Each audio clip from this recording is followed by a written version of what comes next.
Untuk menjadikan kasus Joko Chandra menjadi satu kesatuan yang utuh, Komisi Pemberantasan Korupsi melaksanakan gelar perkara dengan Bareskrim Polri dan Kejaksaan Agung. Menurut Wakil Ketua KPK Alexander Marwata, KPK ingin mengungkap gambaran utuh perkara yang menjerat Joko Chandra, serta kemungkinan adanya keterkaitan perkara yang ditangani Bareskrim Mabes Polri dan Kejagung. Kita ingin melihat sejauh mana penanganan perkara di Bareskrim, ya. Apakah sudah menggambarkan kasus secara besarnya atau itu tadi klaster-klasternya. Nah, disampaikan di Bareskrim bahwa yang ditangani terkait perkara Joko Chandra itu menyangkut penghapusan red notice yang pada akhirnya mungkin juga akan menghilangkan status DPO-nya Joko Chandra. Nah, untuk itu Joko Chandra menyuap pejabat-pejabat di kepolisian untuk mendapatkan pencoretan red notice maupun DPO-nya dengan koordinasi itu. Itu yang ditangani di Direktorat Tindak Pidana Korupsi di Bareskrim. Jadi belum menyentuh apakah tujuan penghapusan itu untuk apa? Ya, itu saja. Apakah nanti akan mengarah pada upaya-upaya untuk pengajuan PK dan seterusnya. Sementara itu, perwakilan Bareskrim Polri menyatakan pihaknya menangani aliran dana dalam kasus Joko Chandra. Namun berkas red notice yang telah dilimpahkan telah dikembalikan oleh Kejaksaan Agung karena belum lengkap. Joko Chandra untuk dugaan perkara pidana, surat izin jalan, dan rekomendasi kesehatan. Yang kami tangani adalah yang berkaitan dengan adanya aliran dana. Bismillah, bantu doa. Karena P19 itu kan pasti diawali P18, bahwa berkas perkara yang kita kirimkan dalam tahap 1 belum dinyatakan lengkap. Kemudian tidak lanjutnya adalah petunjuk secara formil dan material, di mana di P19. Kami baru terima tanggal 11 hari ini, kami akan pelajari. Dengan adanya gelar perkara ini diharapkan bisa lebih memudahkan penyidik untuk mengungkap secara utuh sengkarut kasus yang menjerat Joko Chandra dan sejumlah pejabat di Polri dan Kejagung. Tim Liputan iNews melaporkan.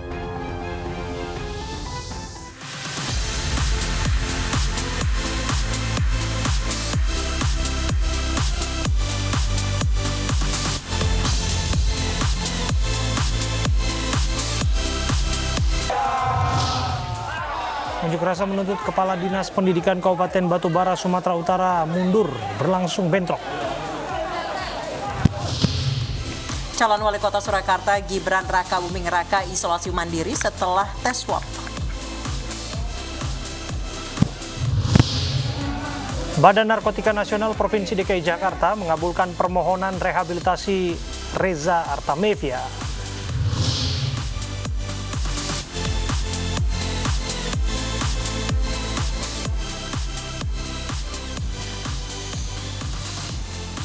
Halo, selamat sore pemirsa, demikian tadi berita pilihan iNews Sore yang akan menemani Anda selama 2 jam ke depan bersama saya Anissa Dasuki. Dan saya Abraham Silaban. Kita awali iNews Sore hari ini dengan informasi bakal calon wali kota Solo Gibran Rakabuming Raka mengisolasi diri usai menjalani tes kesehatan. Sementara bakal calon independen Bagio Wahyono terkendala saat jalani tes kesehatan karena tidak menggunakan kacamata saat tes penglihatan.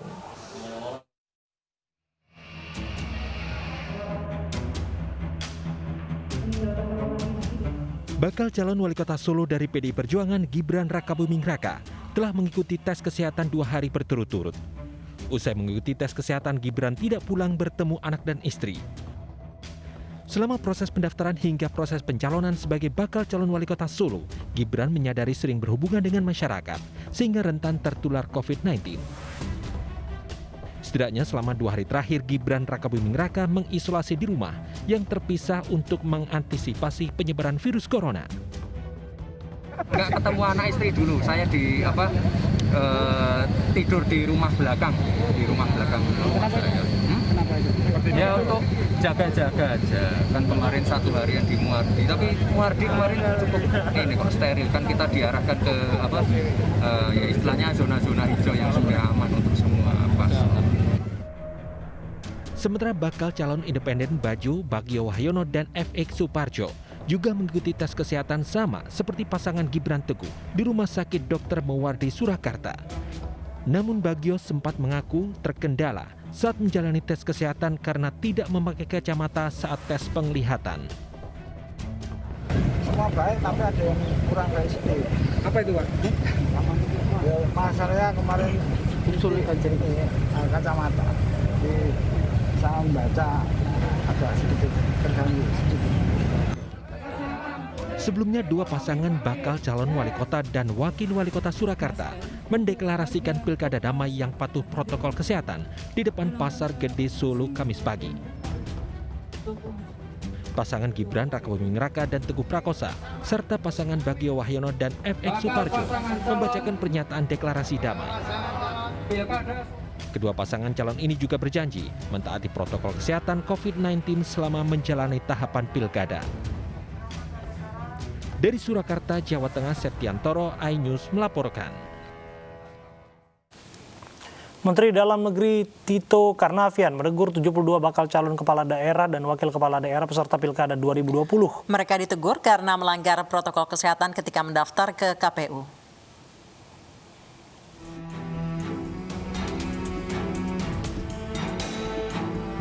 Banyaknya pendukung yang mengantar bakal calon kepala daerah untuk mendaftar ke KPU membuat sejumlah protokol kesehatan dilanggar. Atas dasar inilah Menteri Dalam Negeri memberikan teguran tertulis pada 72 bakal calon kepala daerah dan wakil kepala daerah.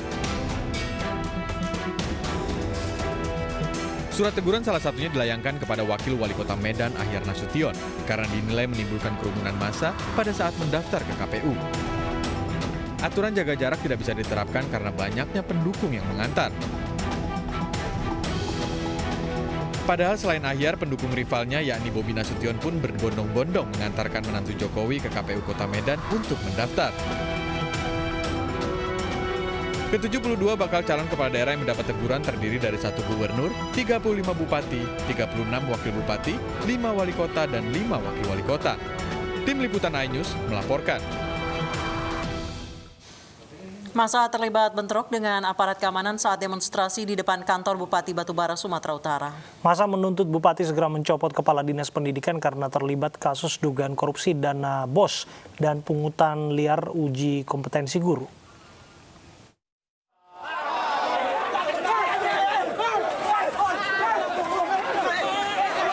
Kericuan terjadi saat pengunjuk rasa membakar ban bekas di depan kantor Bupati Batubara, Sumatera Utara. Aparat berupaya memadamkan api, namun dihalangi demonstran sehingga terjadi adu fisik. Akibat bentrokan, sejumlah massa dan aparat terluka.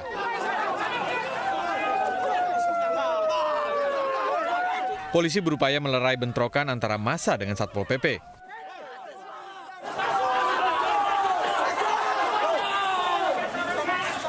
Demonstran menuntut Bupati segera mencopot Kepala Dinas Pendidikan Batubara. Kepala Dinas Pendidikan Batubara diduga terlibat kasus korupsi dana bantuan operasional sekolah atau BOS dan pungutan liar dalam uji kompetensi guru sebesar 5 juta rupiah. Massa juga meminta penegak hukum turun tangan memeriksa dugaan korupsi di Dinas Pendidikan Batubara. Ada dugaan pungli maupun korupsi di dalam dunia pendidikan Kabupaten Batubara. Terkait dana BOS afirmasi, kegiatan UKG, penggelapan beasiswa mahasiswa yang diduga tidak disalurkan. Demonstran mengancam jika tuntutan mereka tidak dikabulkan akan kembali berdemonstrasi dengan massa yang lebih banyak. Dari Batubara, Sumatera Utara, Fadli Pelka, iNews melaporkan. Dua kelompok pemuda di Kota Sorong bentrok. Insiden tersebut dipicu akibat adanya tindakan penganiayaan terhadap seorang sopir angkot. Aparat kepolisian dari Polres Sorong Kota menghalau kedua kubu yang terlibat bentrok.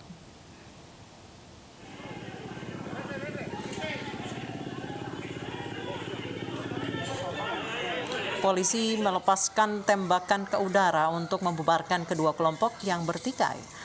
Aksi saling serang antara dua kelompok pemuda terjadi di kawasan Terminal Remu, Kota Sorong, Papua Barat. Bentrokan diduga terjadi karena ada kesalahpahaman antara pengemudi angkutan umum dengan salah satu warga di kompleks Rumah Papan hingga berujung pada penganiayaan sopir angkot. Akibat bentrokan ini dua warga menjadi korban dan berasal dari dua kelompok yang bertikai.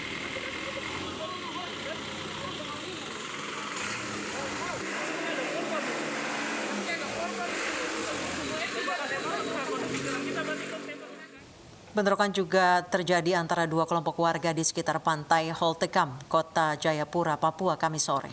Akibat pertikaian tersebut, 7 orang mengalami luka. Bentrokan ini dipicu karena saling klaim tanah antara dua kelompok warga Nafri dan warga Enggros di sekitar jembatan Yutefa, Jayapura. Akibatnya 7 warga menjadi korban, salah satunya adalah kepala suku Nafri, sedangkan korban lainnya dirawat di Rumah Sakit Bayangkara Polda Papua dan Rumah Sakit Angkatan Laut. Selain korban luka, bentrokan juga merusak 1 unit kendaraan milik warga serta sejumlah lapak dagangan warga. Ratusan aparat gabungan masih bersiaga di lokasi kejadian untuk antisipasi bentrok susulan. Sementara itu, kedua tokoh adat dan masyarakat akan dipertemukan untuk menyelesaikan masalah tersebut.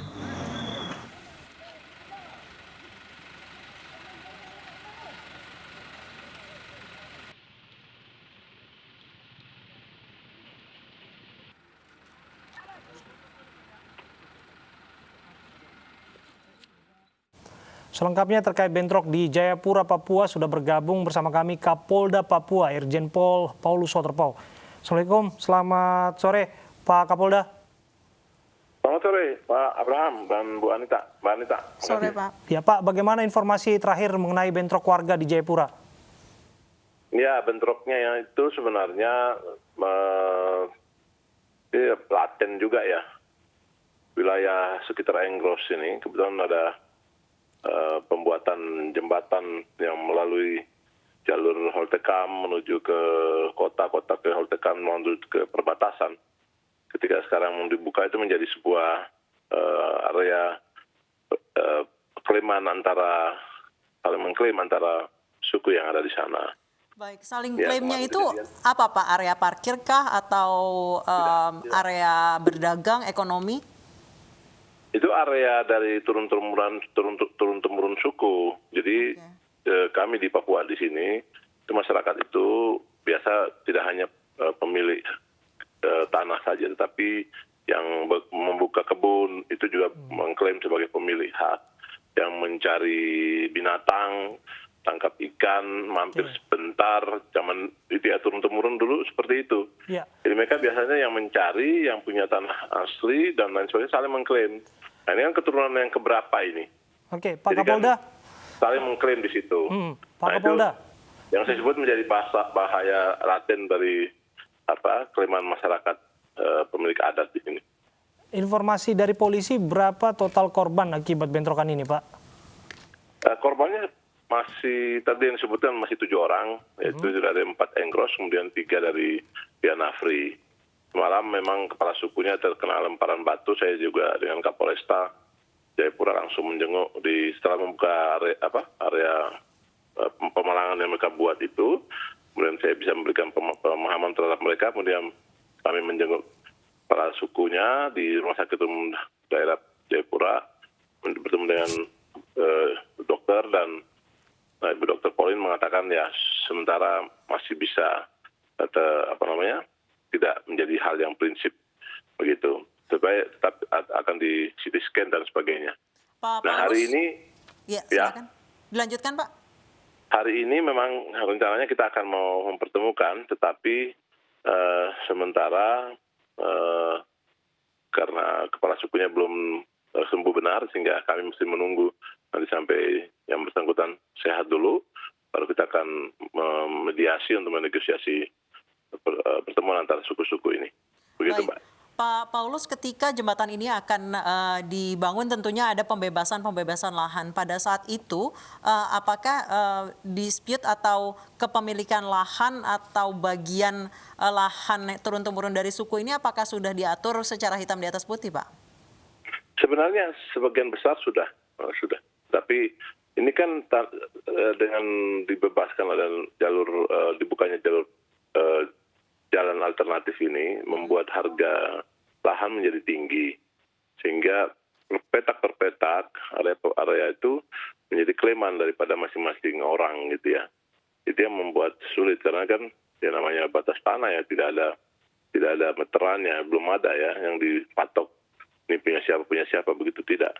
Ini kan masih dalam komplain masing-masing, sehingga ini yang membuat sedikit kesulitan, dan kami tetap akan coba untuk meyakinkan mereka agar duduk baik. Seperti jalur jalan yang sudah diaspal itu sebenarnya kan juga ada ruas sebelah kiri ya. Kalau kita dari arah halte jembatan menuju ke batas wilayah itu, ke sebelah kiri yang belum bisa diaspal. Rekan-rekan dari PU sudah meminta bantuan untuk kita bicara dengan pemerintah daerah. Tetapi mereka masih saling mengadu sehingga sekarang perkaranya sudah maju ke Mahkamah Agung. Kira-kira begitu. Itu contohnya. Ya, Pak Kapolda, ini terakhir, agar bentrok tidak berlarut-larut, upaya apa yang dilakukan polisi, Pak? Yang pertama, kemarin setelah kejadian itu kami tetap menempatkan personil kita, gabungan ya. Ada dari Polres, Polsek, kemudian teman-teman dari Marinir itu juga ada bantu, juga teman-teman Brimob. Kita tetap menempatkan di sana, jangan sampai ada yang tiba-tiba bakar tempat pemilik masyarakat warga yang lain, kira-kira begitu, jangan sampai meluas. Dan yang kedua, kami tetap akan menunggu kepala suku selesai perawatan dia, nanti kita akan bahas bicara bersama dengan Ketua LMA dan juga beberapa onda AFI di sini untuk penyelesaiannya, kira-kira begitu. Ya, terima kasih untuk waktu Anda berbincang bersama kami melalui sambungan telepon Kapolda Papua, Irjen Pol Paulus Waterpauw. Pasca kecelakaan tank menabrak gerobak dan 4 motor di Bandung Barat, Jawa Barat, polisi dan Pomdam 11 Siliwangi menggelar olah tempat kejadian perkara. Sementara pihak TNI sudah mengganti seluruh kerugian akibat kecelakaan.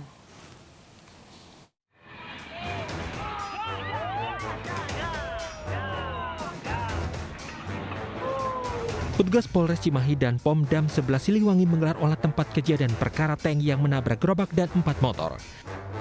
Pihak TNI langsung mengganti rugi seluruh kerusakan yang ditimbulkan akibat tank hilang kendali. Biaya kerugian yang diganti sebesar Rp15.400.000 untuk gerobak dan perbaikan sepeda motor. Alhamdulillah, gerobak sudah diganti seluruhnya menjadi baru. Kemudian barang dagangan juga sudah diganti sepenuhnya. Terima kasih kepada Bapak TNI. Sementara itu, Kodam 3 Siliwangi masih mendalami apakah kecelakaan adalah kelalaian prajurit atau murni masalah teknis.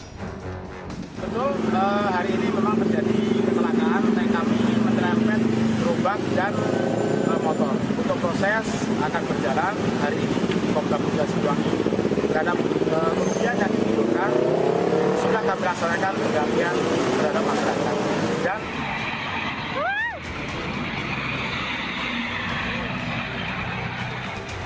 sebelumnya 2 tank diketahui konvoi bersama usai menjalani sesi latihan uji siap tempur yang digelar sejak 8 September lalu.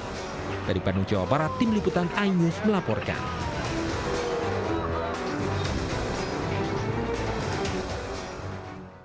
Pemirsa, tank tempur milik Kesatuan Yonkaf 4 Kijang Sakti Kodam 3 Siliwangi menabrak 4 sepeda motor dan gerobak pedagang kaki 5 di Kabupaten Bandung Barat, Jawa Barat kemarin. Pengemudi tank tidak mampu mengendalikan kendaraan hingga terjadi kecelakaan.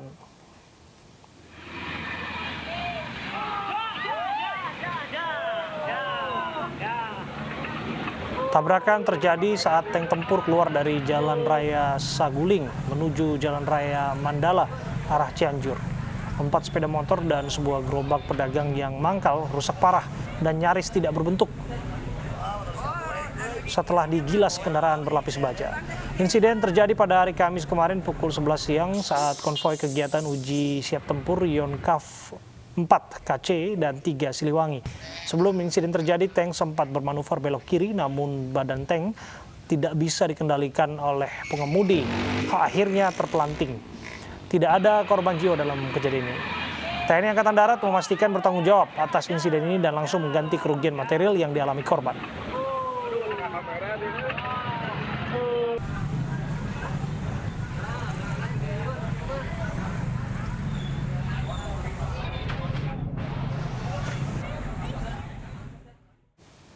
Badan Narkotika Nasional Provinsi DKI Jakarta mengabulkan permohonan rehabilitasi Reza Artamevia. Meski demikian, proses hukum Reza dalam kasus narkoba akan tetap berjalan.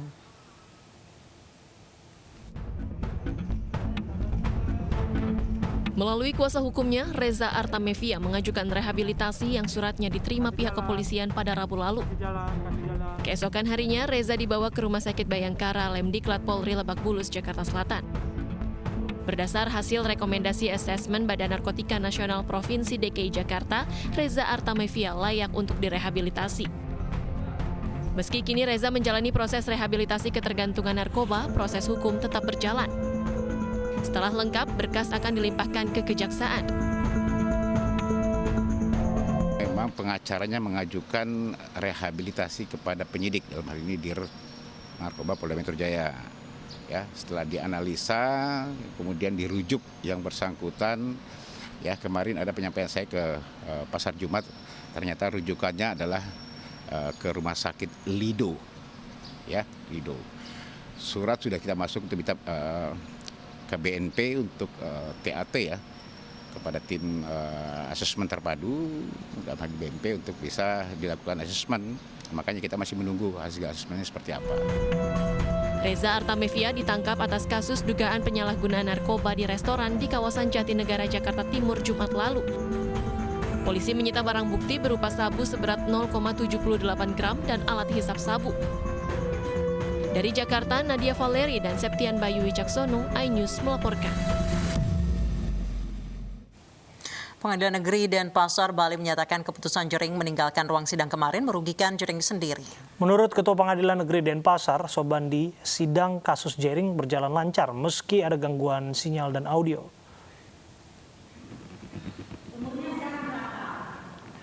Aksi walkout Jering dalam sidang ujaran kebencian di Pengadilan Negeri Denpasar, Bali merupakan yang pertama kali terjadi, namun aksi tersebut tidak mengganggu sidang secara keseluruhan. Surat dakwaan terhadap Jering tetap dibacakan oleh jaksa penuntut umum. Menurut Ketua Pengadilan Negeri Denpasar, aksi walkout Jering dan kuasa hukumnya sebenarnya merugikan Jering sebagai terdakwa karena meninggalkan hak-hak hukumnya. Jering walkout dalam persidangan karena merasa dirugikan hakim. Sebelumnya pihak Jering meminta persidangan digelar secara offline, namun pengadilan menolak keinginan Jering. Pengadilan Negeri Denpasar tetap menggelar sidang secara online. Hakim dan jaksa berada di Pengadilan Negeri Denpasar, sementara terdakwa Jering berada di gedung di Treskrimsus Polda Bali.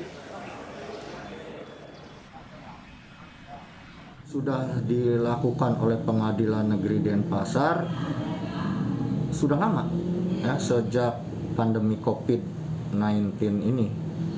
Ya. Nah, keluhan-keluhan kecil seperti sinyal, seperti suara kurang jelas, itu pernah disampaikan dan kita terus perbaiki, ya, terus perbaiki. Tetapi umumnya itu bahkan baru kali ini boleh dikatakan ada yang mengeluh itu dan langsung melakukan walkout, sedangkan terdakwa-terdakwa lain itu sampai putusan selesai tidak ada keluhan. Majelis Hakim. Tawuran antar remaja kembali terjadi di Tanjung Priok, Jakarta Utara. Informasi selengkapnya akan kami hadirkan usai jeda berikut, tetap di iNews Sore.